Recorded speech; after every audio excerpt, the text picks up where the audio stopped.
I told you, so I'm writing a rap song or I'm making a rap song for your daily prayer. And it sounded really cool. Yeah. Okay, so daily prayer. So this one's a fun story. My dad actually wrote it because he kind of goes out to the ocean a lot and connects with nature in kind of different ways sometimes from what I do. And he was in a period of his life where he kind of needed that connection and needed that kind of relationship with the ocean. So he wrote this piece that he would kind of use as a mantra for a while, for years and years and years. And eventually, it kind of came to me. He showed it to me at one point, and I was exposed to it. And all of a sudden I realized, okay, this is kind of a really interesting kind of song. And I kind of heard it in my head, and I just heard that sentiment, because I think that's one thing you don't really get a lot of. Like, you have a lot of songs in like the indigenous rap world that are specifically about indigenous identity and culture and stuff, but you don't have a lot of stuff that's really about connecting with nature in the same way.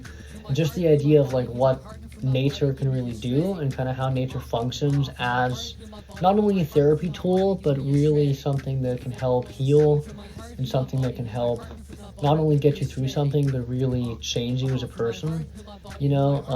And I've explored that before in the past, but kind of in a cultural way. In daily prayer, I just thought, like, I love the lyrics, and I just thought, okay, this is a really interesting way to just explore nature itself, and not nature connected to indigenous identity or anything, but just nature. Because the piece itself is so holistic, you know, it's literally just connecting with nature, and that's all it really is.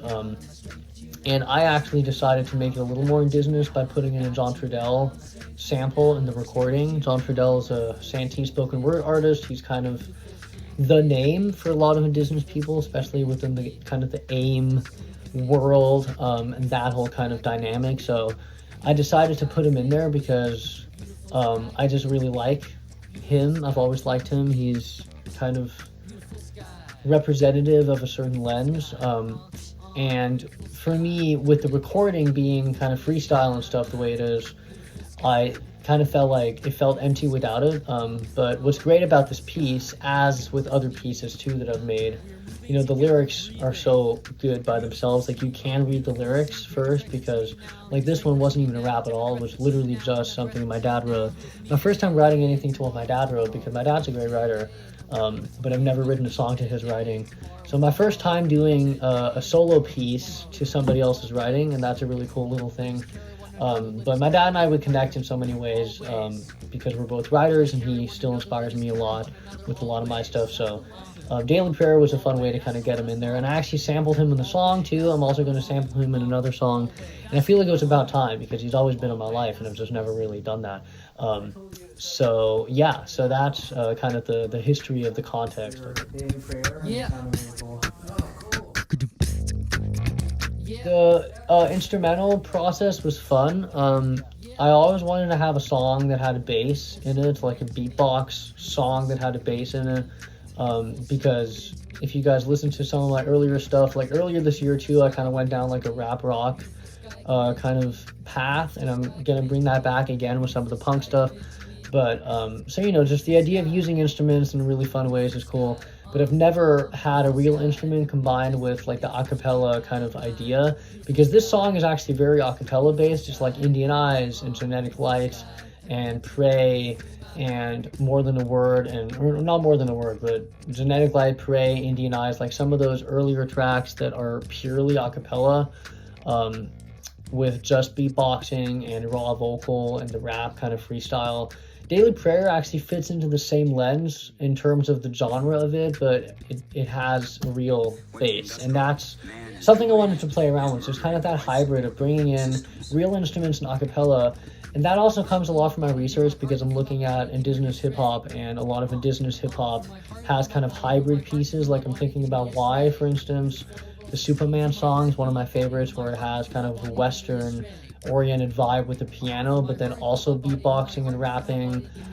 There's a few songs like that. More Than a Word was also my way of doing that, but daily prayer does it to a very specific degree, where you're actually adding in real instruments to kind of poetry and freestyle, which is a new thing for me, and it's something I'm doing right now with the closest thing I have to a band at the moment, which is Manny Florendo and Roland Reyes, who are kind of my two main collaborators, and we do open mics together, and I perform my stuff with them, and they have really cool like flute, bongo, guitar kind of sound, and I'm bringing in my spoken word into it. So we have a really cool kind of sound with that. So I've been kind of in that world as of late, which for me is a new thing, but that's kind of the world I'm stepping into right now because I'm in the open mic circuit so much. So Daily Prayer was another kind of, I guess that idea also came from not only my research, but just kind of where my headspace is with that, because I think I am in that a lot more than I ever was in terms of really the whole idea of creating hybrids and not having isolated themes, but having hybrids of, you know, real instruments and a cappella, what that sounds like. I was just listening to a song the other day that was like that, and that's still new for me, and it's really fun to play around with. So that's kind of where it came from in terms of the instrumental of it. So the bass is my buddy Chase Cottingham, who played on Slow Cars, the punk song, and Duckface Vibe, the other punk song. He's actually a punk kind of metal guy, but he did this bass, and it was his first time ever doing anything like this because it's so outside of his thing, so that was really fun for him too. But he's the bassist and the rest of it's me, but yeah, I just like that hybrid.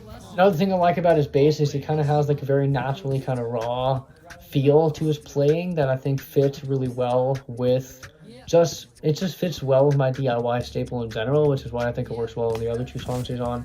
But I think it also works really well with this song because this song kind of had a little more of a raw feel with kind of rap and freestyle and just that world. I guess one more thing that I'll say about the song that's kind of unique is because I had the lyrics first and I wrote it to just the lyrics, you know, that's always a really unique thing to do.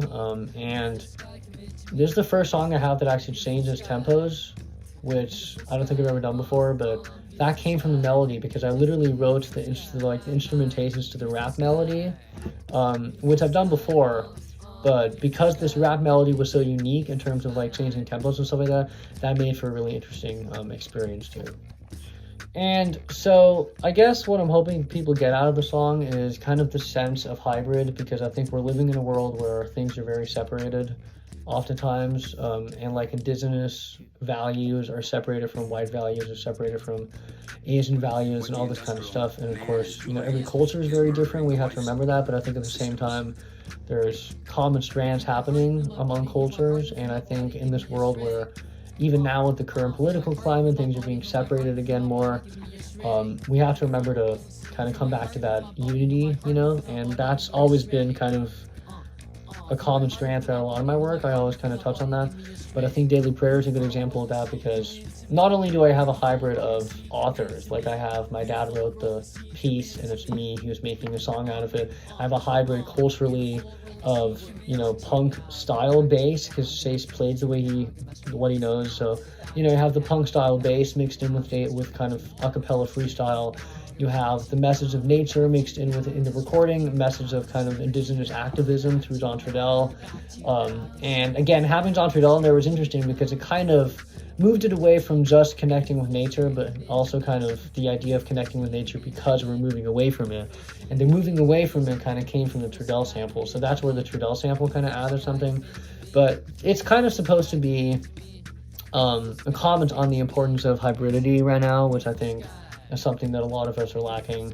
And it's something I've always kind of touched on, but I think Daily Prayer touches on it in a very specific way, especially because I didn't write it really. So it's because of that, it's almost a cover, but it's not a cover because it wasn't a song before. But, you know, just like kind of, I don't know, just like that hybrid of creating something out of something that came from somebody else.